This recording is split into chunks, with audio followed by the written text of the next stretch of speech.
Assalamualaikum semuanya.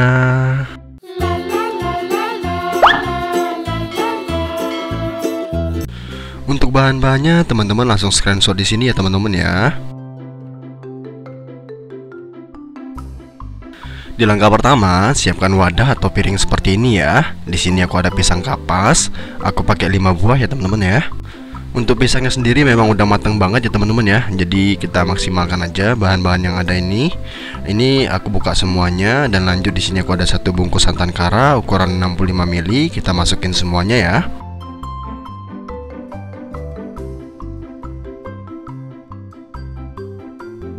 Oke, setelah masuk semuanya, kita langsung aja hancurkan teman-teman. Kalau teman-teman suka godok-godok pisang, nah itu caranya sama ya. Tapi di sini kan kita tambahin santan.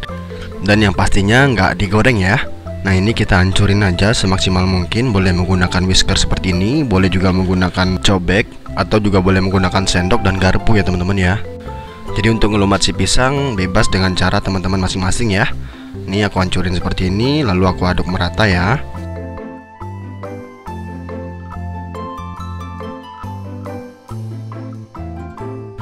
Menurut aku ini udah lumayan hancur. Kita lanjut aja. Di sini aku ada baking powder. Untuk baking powdernya aku pakai 1 sendok teh ya teman-teman ya.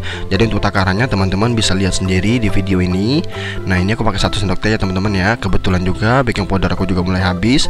Nah ini aku pakai segini aja ya. Dan lanjut di sini aku juga ada baking soda. Untuk baking soda kuenya, baking soda sama soda kue sama ya teman-teman ya.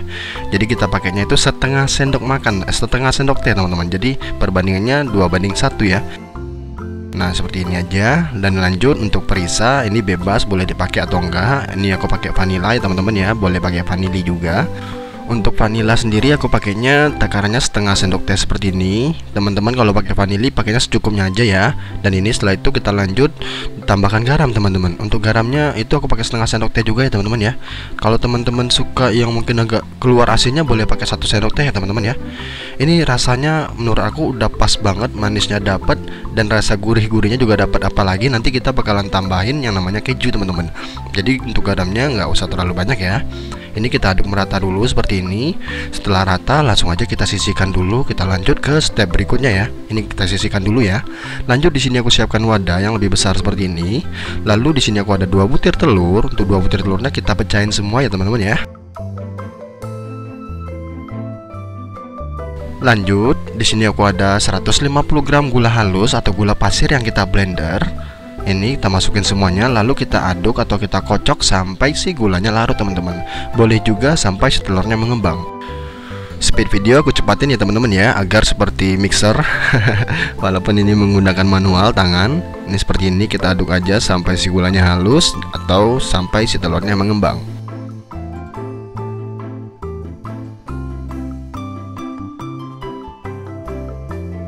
Dan menurut aku ini udah lumayan mengembang teman-teman, atau si gulanya udah halus. Lanjut aja ke step berikutnya. Di sini aku ada 180 gram tepung terigu.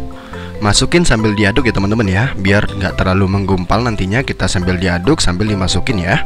Nah seperti ini aja. Walaupun ini untuk cairannya masih kurang, maksudnya tuh tepungnya nggak bakalan kecampur semua. Lanjut di sini untuk pisangnya kita langsung masukin aja, biar adonan itu kecampur merata teman-teman. Jadi di video kali ini aku bikin bolu kukus, ya bolu kukus pisang teman-teman.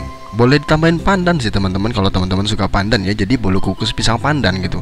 Tapi di sini untuk judulnya itu bolu kukus pisang keju teman-teman, karena nanti di sini aku bakalan tambahin keju ya. Jadi kalau mau mengganti rasa untuk pisangnya itu, maksudnya tuh untuk mengganti rasa yang lain, coklat atau keju, di sini ya teman-teman ya. Setelah semuanya tercampur rata seperti ini, lanjut di sini aku masukin kejunya ya. Jadi ini boleh diganti dengan coklat atau blueberry atau selai yang lain-lain juga boleh ya teman-teman ya. Jadi bebas untuk rasa lainnya, tergantung teman-teman sukanya kayak apa. Dan sini kejunya aku nggak terlalu banyak ngasihnya, jadi secukupnya aja karena nanti kan kita kasih topping juga. Jadi ini untuk isiannya, dalemannya biar ada berasa keju kejunya kita tambahin sedikit seperti itu. Lanjut, di sini aku ada 60 gram margarin teman-teman. Tapi ini bukan murni margarin ya, karena aku pakainya 30 ml minyak goreng dan 30 ml margarin, 30 gram margarin. Jadi aku mix teman-teman. Kebetulan margarin aku kehabisan teman-teman, jadi aku mix ya dengan minyak goreng. Kalau teman-teman punya margarin, menggunakan margarin aja bisa ya, margarin yang udah dilelehkan teman-teman. Kalau udah kecampur semuanya, langsung aja kita siapkan cetakan seperti ini. Untuk cetakannya bebas, teman-teman mau pakai apa aja. Lanjut, setelah itu kita tambahkan minyak goreng. Dan minyak goreng aku juga kehabisan teman-teman. Kebetulan lagi habis semuanya. Lalu kita olesin seperti ini teman-teman ya, biar nggak mudah lengket. Maksudnya tuh kita ngeluarin si kuenya nanti gampang ya teman-teman ya. Jadi kita olesin aja merata seperti ini. Dan setelah itu kita langsung masukin si adonan pisangnya.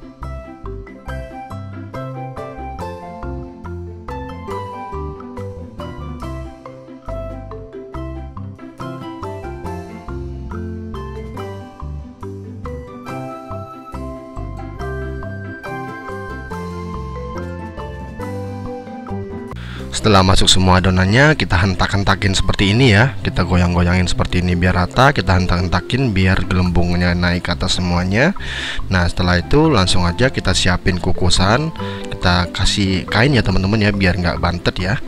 Nah, setelah itu kita masukin si kue bolu yang udah kita buat tadi. Dan ini kita bukan ngoven sih, kita ngukus selama 45 menit ya teman-teman ya. Jadi panasin dengan api besar sampai dia mendidih. Setelah mendidih kita biarkan selama 45 menit dengan api sedang ya teman-teman ya. Dan ini di hasilnya setelah 45 menit. Ini agak sedikit susah karena terlalu ketat ya teman-teman ya. Mungkin kain aku ketebalan atau gimana. Dan ini di hasilnya setelah aku kukus selama 45 menit. Dan kita coba cek, maksudnya kita coba tusuk ke dalam sini. Kalau dia masih lengket, itu tandanya masih belum matang. Kita boleh tambahin 5 menit lagi. Tapi kalau dia udah nggak lengket lagi, itu tandanya udah mateng ya. Boleh kok dicek sisi lainnya juga. Jadi kalau selama pengukusan ini jangan sampai dicek-cek ya teman-teman ya. Maksudnya dibuka tutup gitu ya. Kalau bisa dibiarkan 45 menit dalam keadaan tertutup. Dan ini setelah lumayan agak dinginan, masih hangat sih, langsung aja kita renggangin dengan sendok ya teman-teman ya, biar mudah kita nyopotnya dari si loyang. Kalau menggunakan pisau biasanya gampang kenakan teman-teman. Maksudnya tuh gampang rusak kuenya. Jadi aku menggunakan sendok seperti ini. Lalu kita bolak-balik aja seperti ini. Dan kalau bisa agak ditekan-tekan sedikit atau digoyang-goyangin teman-teman. Nah, ini di hasilnya teman-teman ya. Ini masih panas tiba-tiba. Oke, ini teman-teman, setelah itu kita pindahin ke tempat lainnya lagi seperti ini. Dan ini dia hasilnya. Selamat mencoba dan selamat menikmati di rumah ya. Ini rasanya pasti enak banget karena untuk takarannya sudah pas banget. Jadi antara manis, asin, dan rasa pisang dan keju itu berasa banget ya teman-teman ya. Jadi teman-teman, menurut aku wajib nyobain juga di rumah karena caranya mudah banget. Dan jangan lupa ditambahkan topping juga seperti ini. Dan ini yang bikin lebih menarik teman-teman. Menurut aku sih ini yang bikin lebih menarik teman-teman. Kalau tanpa topping tadi, menurut aku mungkin kalau dijual pun harganya nggak bisa ngungkit ya. Maksudnya nggak bisa naik ya. Jadi kalau tambahin keju seperti ini, harganya bisa melambung teman-teman. Nah, setelah itu kita akan potong seperti ini dan kita akan cobain ya. Dan untuk motongnya sendiri juga gampang banget ya teman-teman ya. Gak lengket lagi karena memang tadi kita udah matang banget ngukusnya ya. Jadi gampang banget. Biasanya kalau nggak matang itu kita motongnya aja agak lengket di pisau, agak susah belepotan kemana-mana. Dan ini matangnya merata sampai ke dalam-dalam teman-teman. Jadi untuk kue kukus sendiri, maksudnya tuh kue kukus ini tahan sampai 2 hari aja teman-teman ya, di luar ruangan ya. Tapi kalau ditaruh dalam kulkas itu tahan seminggu. Tapi ya tahu sendiri kalau di dalam kulkas dia pasti agak sedikit mengeras teman-teman. Karena ini kue kukus lebih baik dinikmati selagi hangat-hangat atau mungkin pas baru dia keluar dari si kukusan. Oke, sekian video kali ini. See you ya di next video. Thank you. Dan ini enak teman-teman. Ayo cobain.